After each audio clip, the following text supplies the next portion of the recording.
Good morning, class. So today we will discuss about right to freedom of religion and other kinds of fundamental rights.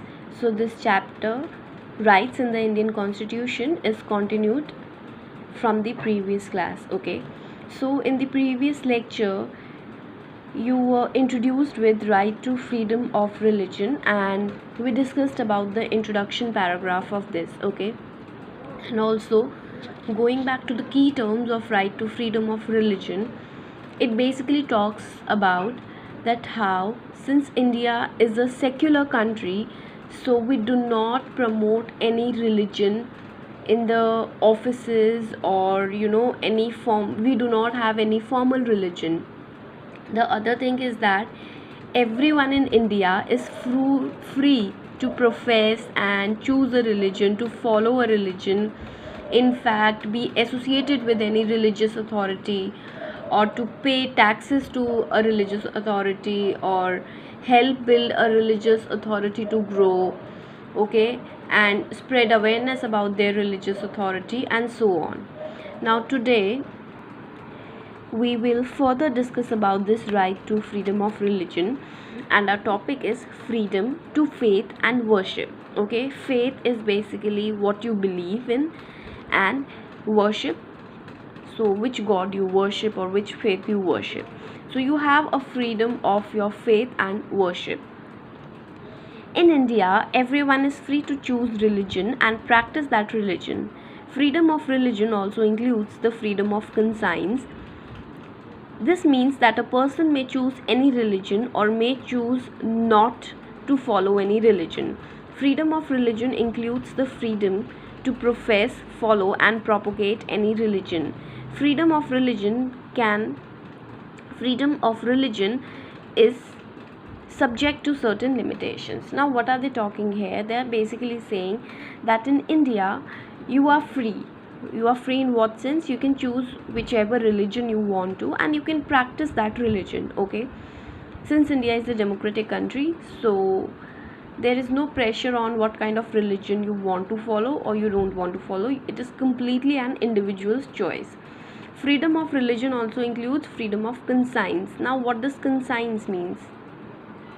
So conscience basically means that you have a value system. Okay, you have your morals. So through your morals, whatever you feel is good and right, so you have the choice of your religion. And conscience basically आपको जो भी आपके morals और value system के हिसाब से जो भी religion को choose करना सही लगता है, you have that right. Also, even you are free to choose and not to choose. Okay, like for example, I want to be a religious person or I don't want to be a religious person is also my freedom. No one can forcefully say me that you have to follow a religion or you have to follow a certain religion. Okay, in that way I can profess, follow, and propagate any religion. So what does propagate means? Propagate means to spread religion, to aware about religion. Freedom of religion is subject to certain limitations. Now, I have always, while starting with this chapter, I have always informed you that this Constitution of India is one such great constitution which will never give a complete, or you can say absolute right. Okay, because if absolute rights will be distributed to either individuals or government, so it can lead to misuse. Now, every fundamental right is subjected to some kinds of limitations. Okay, now how is this right to freedom of religion has limitations? The government can intervene in religious matters for rooting out certain social evils. For example, in the past, the government had taken steps banning practice like sati, bigamy, or human sacrifice. Such restrictions cannot be opposed in the name of interference in right to freedom of religion. Now, what is the restriction, or what kind of restriction they are talking about? They are basically saying, if any time government feels that there is a social evil present in any kind of religion, the government intervenes. Okay, like for example, if we'll talk about Hinduism, okay, so government felt that this practice of sati, that when a husband dies, so the wife has to actually sit on the funeral pyre of the husband. So the government felt it was a mean practice. Okay, bigamy. What is bi? Bi means two. So basically, literally, bigamy directly means the offense of marrying someone while already married to another person. Okay, bigamy means if a person is already married and he's again marrying someone else, okay, without probably giving a divorce to the previous wife. So this is considered criminal. So that is why they are saying that in many religious practices bigamy was practiced, sati was practiced, even human sacrifice is basically जो हम humans की बलि देते हैं. Okay, so the government felt that these are mean practices, these are evil practices, so government interfered in religion. But then we cannot say that we don't have the right to freedom.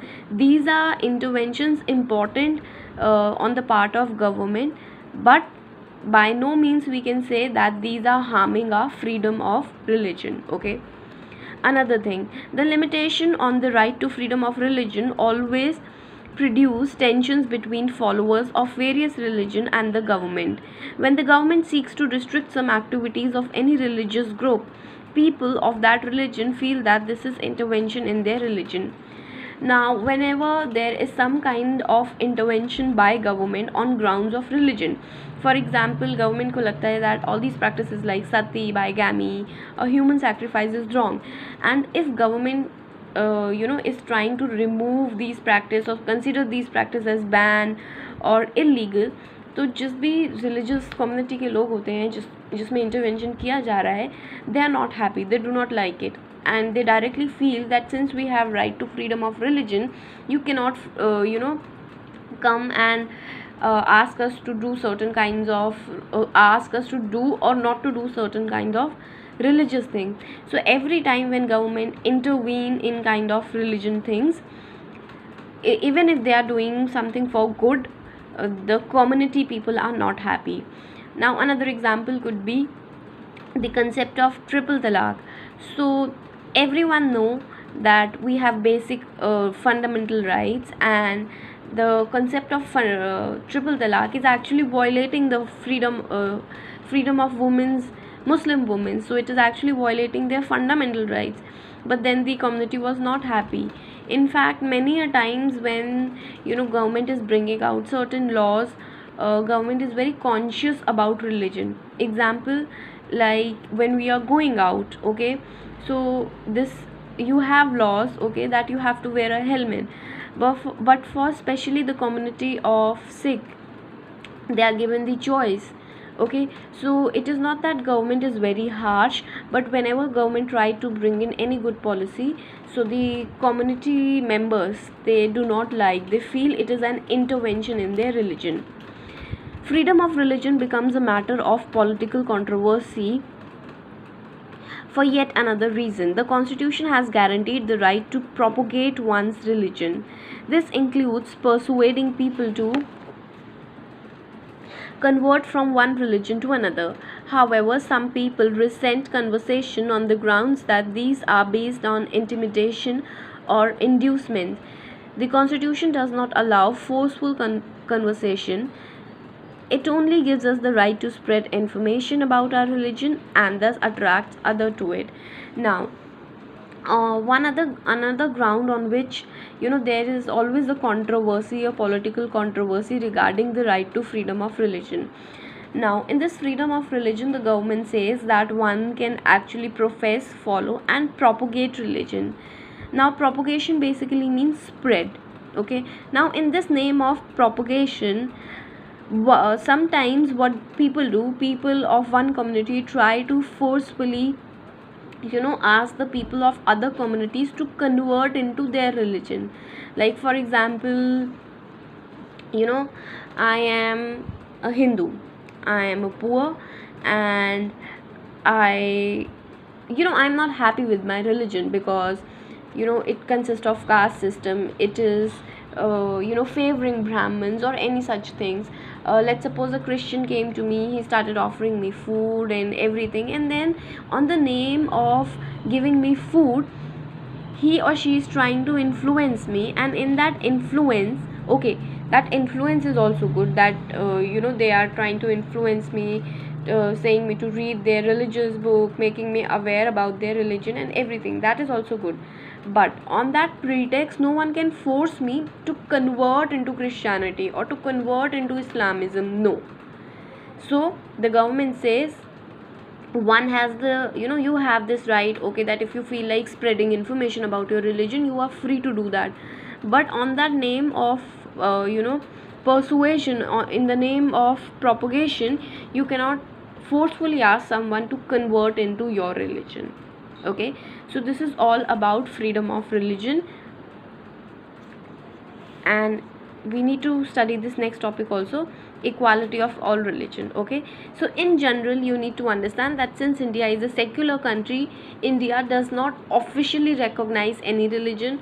All religion are equal for us, and the government of India does not intervene into religious matter until and unless the government finds that there is some social evil or some practices which are actually violating the fundamental rights.